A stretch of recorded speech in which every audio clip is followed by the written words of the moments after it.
वैष्णव जन तो तेने कहिए जे पीड़ पराई जय श्री राम। गुरु भाई जय श्री राम। आज आपको हम फिर परेशान करने आ गए हैं और आज हम आपसे पूछना चाहेंगे कि गुरुदेव का चरित्र और गुरुदेव का स्वभाव तो आप बताएंगे ही, उसके पहले पंडित सूर्य प्रकाश जी के बारे में आप क्या जानते हैं, उनकी साधुता, उनका स्वभाव, उनकी भक्ति भावना के संबंध में, क्योंकि आपके घर वो कई बार जाते थे ऐसा सुना है हमने। तो अपना परिचय देते हुए ज़रा हमको बताने का कष्ट करेंगे। मैं सुरेश राठी रायपुर से हूँ। गुरुदेव द्वारा प्रदत्त नाम सुरेश्वर दास है। मेरा जो जीवन है उसमें पूरी छाप अगर देखा जाए तो पंडित सूर्य प्रकाश जी मिश्र की है। पहले जब मैं करीब 10 या 12 साल का रहाऊँगा उस समय हम 4 भाई हैं, तो सबसे ज़्यादा बदमाशी मैं ही करता था और पिताजी बड़ा हमेशा परेशान रहते थे उससे। और सूर्य प्रकाश जी हर साल 5 दिन के लिए हमारे यहाँ गणेश पक्ष के समय प्रवचन के लिए आते थे। तो एक बार जब वो आ रहे थे उसी समय पिताजी मेरे को मार रहे थे, तो उन्होंने देखा और उसके बाद पिताजी को निर्देश दिया कि अब आगे से इनको आप हाथ नहीं लगाओगे। तो उसके बाद जो है मेरा जीवन ही परिवर्तित हो गया और निरंतर उनकी सेवा में मैं उसके बाद रहता था। उतनी कम उम्र में रात को 1-1 बजे, 1:30, 2-2 बजे तक के उनकी चरण सेवा करते रहता था। बार बार वो बोलते थे कि अब चले जाओ, हो गया, पर पता नहीं ऐसा जादू कर दिया था उन्होंने कि अच्छा लगता था आपको, ऐसा जादू क्या हो गया था? एक ऐसा कोई ऐसा खिंचाव लगता था उनका और ऐसा एक अनुभव होता था कि कोई अद्भुत महापुरुष हैं, भगवान ही हैं साक्षात, ऐसा अनुभव होता था। और इतना प्यार करते थे वो, इतना जीवन में जो कुछ जब भी मिला है तो वो उन्हीं की कृपा से मिला है। एवं हमारे गुरुदेव भी जो प्राप्त हुए हैं उन्हीं की कृपा से, उन्होंने ही यहाँ लेके आए गुरुदेव के पास और गुरुदेव प्राप्त हुए। तो मेरा जीवन का जो सारा श्रेय है उन्हीं को है। और वो जब वहाँ आते थे उस समय प्रवचन के लिए साझा में 5 दिन के लिए, उसी समय छत्तीसगढ़ एरिया में 1-1.5 महीना और प्रवचन के लिए घूमते थे। तो कुछ सालों तक तो बहुत जगह उस 1-1.5 महीने में मैं उनके साथ ही जाता था, उन्हीं के साथ रहता था।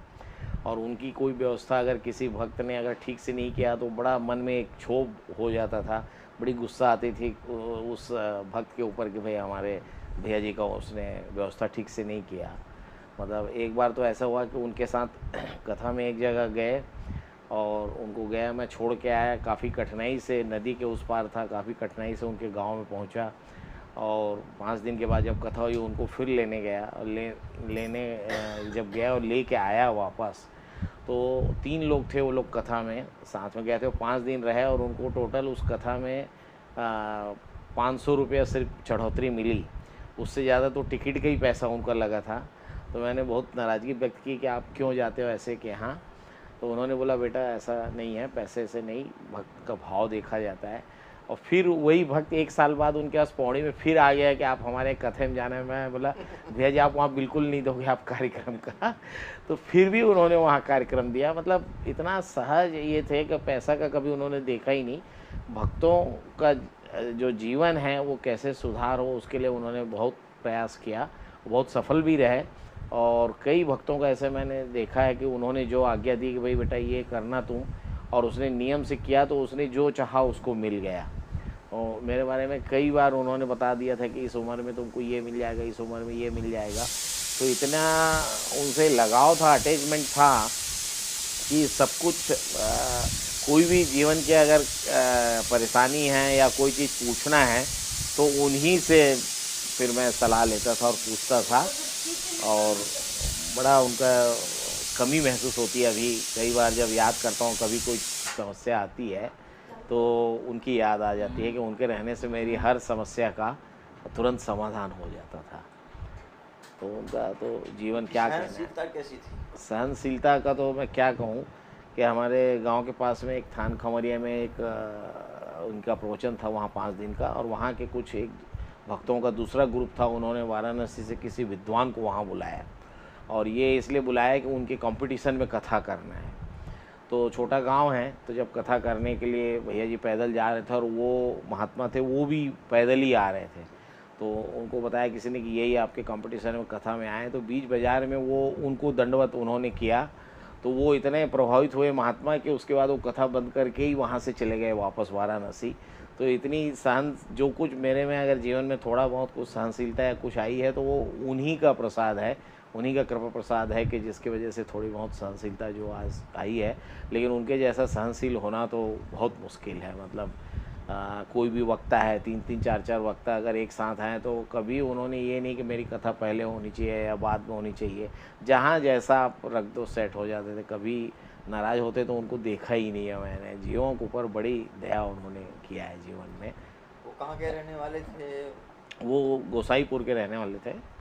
गोसाईपुर हम लोग उनके घर में गए हैं और हमारे पिताजी तो उनको बिल्कुल छोटे भाई के रूप में ही मानते थे। ये उत्तर प्रदेश से किस जिले में पड़ता है? प्रतापगढ़ डिस्ट्रिक्ट के थे वो वहाँ के। और ये तो आपके गुरुदेव के शिष्य अर्थात आपके गुरु भाई थे। हाँ, आपके गुरुजी कैसे थे? गुरुजी तो अब क्या बताऊँ, गुरुजी का सिर्फ दर्शन ही काफ़ी था।